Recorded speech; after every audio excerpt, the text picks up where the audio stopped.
वालेकुम students, second year biology chapter number 1 और lecture number 4 है हमारा। टॉपिक है चैप्टर का नेम है होम्योस्टेसिस और टॉपिक है हमारा आज एक्सक्रीशन। तो एक्सक्रीशन में है डेफिनेशन आप लोगों ने ऑलरेडी पढ़ी हुई है कि elimination of nitrogen waste from the body, कि नाइट्रोजन वेस्ट जो हैं उनको बॉडी से एलिमिनेट करना है। एलिमिनेट करने का मतलब होता है बॉडी से निकाल देना। और नाइट्रोजीनियस वेस्ट क्या होंगे? नाइट्रोजीनियस वेस्ट में हमारे पास आएगा यूरिया, ठीक है, अमोनिया और यूरिक एसिड, ठीक है, ये आएंगे हमारे पास नाइट्रोजीनियस वेस्ट में। इनको बॉडी से निकाल देने को क्या कहते हैं? एक्सक्रीशन कहते हैं। अब एक्सक्रीशन जो होती है वो प्लांट्स में भी होती है, एनिमल्स में भी होती है और ह्यूमंस में भी होती है। तो आज हमने जो पढ़ना है वो एक्सक्रीशन इन प्लांट्स पढ़ना है। तो देखते हैं कि एक्सक्रीशन जो है एग्जाम्पल के तौर पर हमारे पास है कार्बोहाइड्रेट्स एंड लिपिड्स। जब इनका कैटाबॉलिज्म होती है, यानी कि इनके अंदर जब मेटाबॉलिज्म का प्रोसेस होता है, एक मेटाबॉलिज्म होता है और एक कैटाबॉलिज्म होता है, एक एनाबॉलिज्म होता है। कैटाबॉलिज्म में कैटालाइज्ड होती हैं हायर को स्मॉलर में, ठीक है। तो जब कार्बोहाइड्रेट्स एंड लिपिड्स होते हैं तो वो कन्वर्ट हो जाते हैं किसमें? CO2 एंड वाटर में, ठीक है, कार्बन में और किसमें? वाटर में। देखें कार्बोहाइड्रेट्स, कार्बो का क्या मतलब है? कार्बन, और हाइड्रेट्स का क्या मतलब होता है? वाटर, यानी कि वाटर मिली हुई कार्बन, ठीक है। जब इसको मेटाबोलाइज करेंगे तो ये किस में कन्वर्ट हो जाएगी? कार्बन और वाटर में, ठीक है। इसी तरह से प्रोटीन और न्यूक्लियोप्रोटीन को मेटाबोलाइज करेंगे तो वो डिफरेंट फॉर्म में चली जाती हैं। तो ये जो है essential part of life, excretion जो है वो हमारी लाइफ का एक एसेंशियल पार्ट है। विदाउट एक्सक्रीशन जो है वो लाइफ पॉसिबल नहीं है। हमारे अंदर से एक्सक्रीशन होती है, लाइक किडनी है, उसके अंदर से यूरिन पास करते हैं, स्वेटिंग होती है, इस तरह से तमाम जो फालतू सॉल्ट्स वगैरह होते हैं वो बॉडी से बाहर निकलते हैं। तो अब हमने पढ़ना है प्लांट्स के अंदर एक्सक्रीशन किस तरह से होती है। Excretion in plants different mechanism है इसके। ऑक्सीजन है, कार्बन डाइऑक्साइड एंड वाटर है, ऑर्गेनिक एंड इनऑर्गेनिक कंपाउंड्स हैं, ठीक है। तो first of all we discuss oxygen. Oxygen जो है वो कैसे प्रोड्यूस होती है? ऑक्सीजन इज प्रोड्यूस ड्यूरिंग या बाय फोटोसिंथेसिस। ऑक्सीजन जो है वो फोटोसिंथेसिस के प्रोसेस में प्रोड्यूस होती है। जब फोटो का मतलब क्या होता है? लाइट, और सिंथेसिस प्रोड्यूस करना, यानी कि लाइट की प्रेजेंस में प्रोड्यूस करना, ठीक है। लाइट की मौजूदगी में प्लांट्स जो हैं वो अपनी खुराक तैयार करते हैं, उसको क्या कहते हैं? फोटोसिंथेसिस कहते हैं। जो फोटोसिंथेसिस का प्रोसेस होता है तो क्या होती है? ऑक्सीजन जो है वो बाहर निकलती है और कार्बन डाइऑक्साइड जो होती है वो प्लांट्स यूज़ करते हैं। तो ऑक्सीजन जो है वो एक्सक्रेटरी प्रोडक्ट के तौर पर बाहर निकलती है, किसमें? फोटोसिंथेसिस में। और CO2 यानी कि कार्बन एंड वाटर ये प्रोड्यूस होते हैं रिस्पायरेशन। रिस्पायरेशन होता है सांस लेने का अमल। रात के वक्त जो होती है वो कार्बन डाइऑक्साइड जो होती है वो प्लांट्स बाहर निकाल रहे होते हैं। रात के वक्त चूंकि फोटोसिंथेसिस का प्रोसेस नहीं हो रहा होता, कौन सा प्रोसेस हो रहा होता है? रिस्पायरेशन का। तो रिस्पायरेशन में प्लांट्स जो हैं वो कार्बन डाइऑक्साइड बाहर निकालते हैं, फोटोसिंथेसिस में कार्बन डाइऑक्साइड यूज़ करते हैं, ठीक है। तो उसके बाद आ जाते हैं ऑर्गेनिक एंड इनऑर्गेनिक कंपाउंड्स। ये स्टोर होते हैं डिफरेंट पर्पज़ के लिए, डिफरेंट मैटर्स में जो है प्लांट्स के अंदर इनको स्टोर किया जाता है। अब देखा जाए जब ये नेसेसरी होते हैं, जब बहुत ज़्यादा बढ़ जाते हैं तो इनको क्या कर दिया जाता है? बॉडी से रिमूव कर दिया जाता है, ठीक है। एलिमिनेशन होती है इनकी किसके थ्रू? By stomata. पिछले लेक्चर में मैंने आपको बताया था कि स्टोमेटा क्या होता है, यानी कि एनाटॉमी भी मैंने उसको बताई थी आप लोगों को कि हमारे पास ये एपिडर्मिस लेयर होती है और एपिडर्मिस के बाद हमारे पास यहाँ पे जो होता है क्यूटिकल लेयर होती है, और क्यूटिकल के पास जो होता है, क्यूटिकल के बाद हमारे पास एक स्मॉल ओपनिंग होती है जिसको हम क्या कहते हैं? स्टोमेटा कहते हैं। Small opening for the exchange of gases, gaseous exchange के लिए स्टोमेटा यूज़ होता है और उसके थ्रू क्या होती है? एलिमिनेशन होती है इन नाइट्रोजन वेस्ट की, यानी कि जो इनऑर्गेनिक या ऑर्गेनिक कंपाउंड्स हैं। वाटर जो होता है is maintain turgor in cell. अच्छा, वाटर जो है वो टर्गर प्रेशर, टर्गर क्या होता है? सेल का तनाव। वाटर जो होता है जब ज़्यादा हो जाएगा तो सेल क्या होगा? तना हुआ होगा, और जब कम होगा तो उसमें जो होता है सेल श्रिंक हो जाता है। Remaining water loss by transpiration, transpiration से होता है। ट्रांसपीरेशन क्या होती है? Loss of water in the form of water vapour from aerial part of plants, ठीक है। लॉस ऑफ वाटर, ठीक है। अब वाटर जो है वो किसके थ्रू हो जाएगा? ट्रांसपीरेशन से। तो प्लांट्स में आमतौर पे कितना वाटर जो है वो 98% वाटर जो है वो ट्रांसपीरेट हो जाता है। ओनली 2% वाटर जो होता है वो यूज़ करते हैं और 98% जो होता है वो क्या हो जाता है, ट्रांसपीरेशन हो जाती है। अब इसके जो आगे मेथड हैं जिसके थ्रू एक्सक्रेशन होती है, वो उसमें हमारे पास आ जाता है वैक्यूल है, लीव्स हैं, स्टेम्स हैं और रूट्स हैं। इसके पार्ट्स हैं, इनको हम आगे डिस्कस करते हैं। हाँ जी, नेक्स्ट वैक्यूल था, मैंने आपको बताया था, लीव्स थे और स्टेम था और रूट्स थी, तो उनको हम डिस्कस करते हैं। Vacuole, plants have large vacuoles. तो अच्छा, प्लांट्स के अंदर, प्लांट सेल के अंदर ना लार्ज वैक्यूल होता है, इसी वजह से न्यूक्लियस जो होता है ना थोड़ा सा साइड पे होता है। ये मैंने यहाँ पे एक प्लांट सेल बनाया हुआ है, ठीक है। इस प्लांट सेल के अंदर ये न्यूक्लियस है और ये क्या है, वैक्यूल है। तो ये वैक्यूल जो होता है इसके अंदर यूज़फुल प्रोडक्ट्स भी होते हैं और वेस्ट प्रोडक्ट भी इसके अंदर सेव होते हैं, यानी कि स्टोर होते हैं, ठीक है। अब ये वैक्यूल जो है यूज़फुल प्रोडक्ट्स को स्टोर कर रहा है, बाद में इसी के अंदर जो वेस्ट प्रोडक्ट्स हैं वो स्टोर होते हैं और बाद में बॉडी से निकल जाते हैं। अब लीव्स की बात करते हैं, तो leaves used as excretory waste. अब लीव्स के अंदर भी क्या होता है, एक्सक्रेटरी वेस्ट जो होते हैं वो यूज़ होते हैं लीव्स के अंदर भी। अब लीव्स कैसे यूज़ करते हैं, उन लीव्स को क्या कहते हैं, एक्सक्रीटोफोर कहते हैं। क्या कहते हैं, एक्सक्रीटोफोर। ये शॉर्ट क्वेश्चन भी आया हुआ है, पूछा जा सकता है कि एक्सक्रीटोफोर क्या होते हैं, तो कह सकते हैं कि some leave used as a excretory waste products को स्टोर करते हैं लीव्स के अंदर। जब स्टोर हो जाता है तो उसको क्या कहते हैं, एक्सक्रीटोफोर कहते हैं।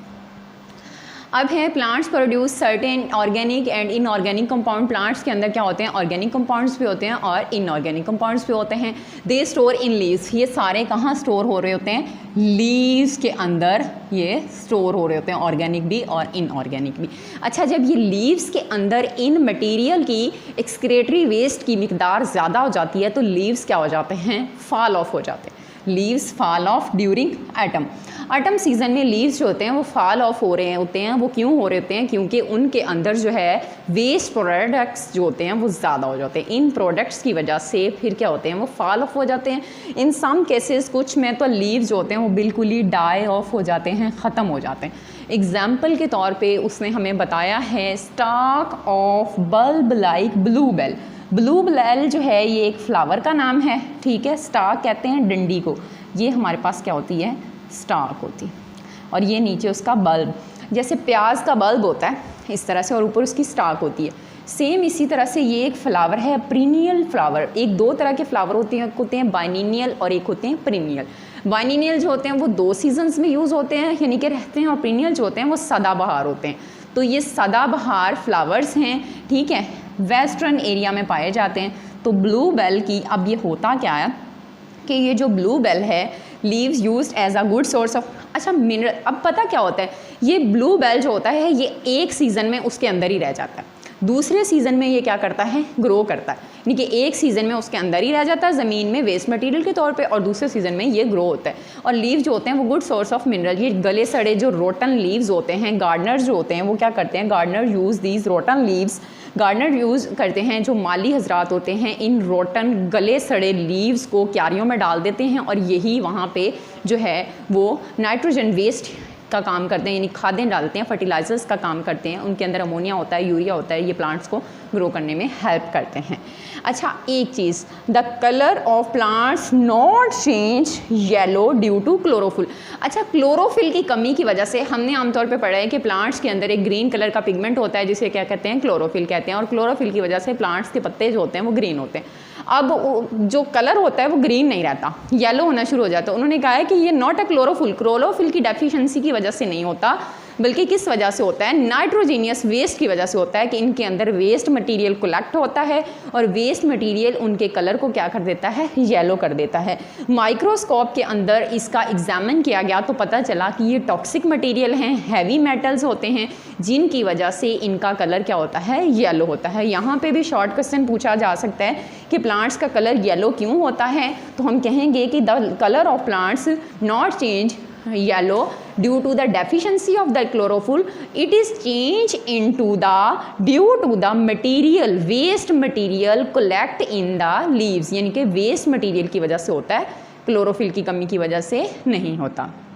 ठीक हो गया, यहाँ तक। हैवी मेटल्स होते हैं और ऑर्गेनिक और इनऑर्गेनिक दोनों कंपाउंड्स होते हैं जिसकी वजह से उनका कलर चेंज हो जाता। अब देखते हैं स्टेम। ये तो थे लीव्स, कि लीव्स जो होते हैं उनको एक्सक्रीटोफोर भी कहते हैं। 2 क्वेश्चन शॉर्ट अराइज होते हैं, एक एक्सक्रीटोफोर और एक यहाँ पे कि कलर जो होता है वो येलो क्यों होता है। स्टेम है, स्टेम क्या होता है? तना। ये वाला हिस्सा जो होता है प्लांट का उसको क्या कहते हैं? स्टेम कहते हैं, ठीक है। ये नीचे इसकी क्या हो जाएंगी? रूट्स। स्ट्रेंज केमिकल, स्टेम के अंदर भी क्या होते हैं? केमिकल्स होते हैं हाई किस्म के। अच्छा, अब यहाँ पे ना जाइलम होता है। जाइलम जो होता है ना वो रूट्स में से वाटर लेके जाता है ऊपर की तरफ। यहाँ पे जाइलम की जो होती हैं वेजल्स होती हैं। Xylem of branches and Trunks, यानी कि तमाम ब्रांचेस, यहाँ से इसकी जितनी भी ब्रांचेस निकलते हैं, जितने भी तने निकलते हैं, ट्रंक्स निकलते हैं, उनके अंदर पानी जो है वो कौन ट्रांसफ़र करता है? जाइलम करता है। जाइलम और फ्लोएम होते हैं, फ्लोएम फूड ट्रांसफ़र करता है और जाइलम क्या ट्रांसफ़र करता है? वाटर ट्रांसफ़र करता है। लेकिन जब हम बात करें ना एक्सक्रीशन इन प्लांट्स की, तो यहाँ पे जाइलम जो होता है not use for water transport, not use for water transport, कि वाटर ट्रांसपोर्ट करने के लिए नहीं यूज़ होता। ये किस लिए यूज़ होता है? ये डार्क मटेरियल कलेक्ट करता है, यानी कि वेस्ट मटेरियल को कलेक्ट करने के लिए यूज़ होता है। इबोनी एक टर्म है, ये भी हमारे पास एक शॉर्ट क्वेश्चन आ जाएगा कि इबोनी, इबोनी क्या होती है? Very dark would. आमतौर पे वुड का स्ट्रक्चर इस तरह से होता है, layer by layer by layer by layer, अंदर से बहुत ज़्यादा डार्क पोर्शन होता है। इस डार्क पोर्शन को जैसे हार्ड वुड और सैप वुड, आप आगे पढ़ेंगे कि हार्ड वुड क्या होती है और सैप वुड क्या होती है। जो कंडक्टिंग वाटर होती है वो हार्ड वुड होती है और जो नॉन कंडक्टिंग होती है वो सैप वुड होती है। तो ये जो डार्क पोर्शन है उसको हम क्या कहते हैं? इबोनी कहते हैं। Ebony produce black would in centre, centre के अंदर जो होती है डार्क वुड होती है। क्यों? क्योंकि ये जाइलम जो है ये मटेरियल कलेक्ट कर रहा है, वेस्ट मटेरियल। जैसे वेस्ट मटेरियल की वजह से लीव्स जो हुए थे वो येलो हुए थे, इसी तरह से स्टेम किस कलर का हो जाएगा? ब्लैक कलर का हो जाएगा। और कौन सी चीज़ कलेक्ट करेगी? Xylem. Xylem not transport water, water नहीं ट्रांसपोर्ट करेगा बल्कि वेस्ट मटेरियल को कलेक्ट करेगा। और सेंटर वाला पोर्शन क्या हो जाएगा? ब्लैक हो जाएगा। उसको हम क्या कहते हैं? इबोनी कहते हैं। स्ट्रेंज केमिकल वेस्ट मटेरियल इसके अंदर जो होते हैं वो कलेक्ट होते हैं। तो इबोनी शॉर्ट क्वेश्चन पूछा जा सकता है, तो कह सकते हैं कि वेरी डार्क वुड जो होती है सेंटर वाला पोर्शन, उसको क्या कहते हैं? इबोनी कहते हैं। उसके बाद आता है जी रूट्स। तो वेस्ट कंपाउंड इन सोइल, बाज़ औक़ात जो होते हैं ना, सम टाइम जो वेस्ट मटेरियल होता है वो कहाँ पे कलेक्ट होता है? रूट के अंदर कलेक्ट होता है।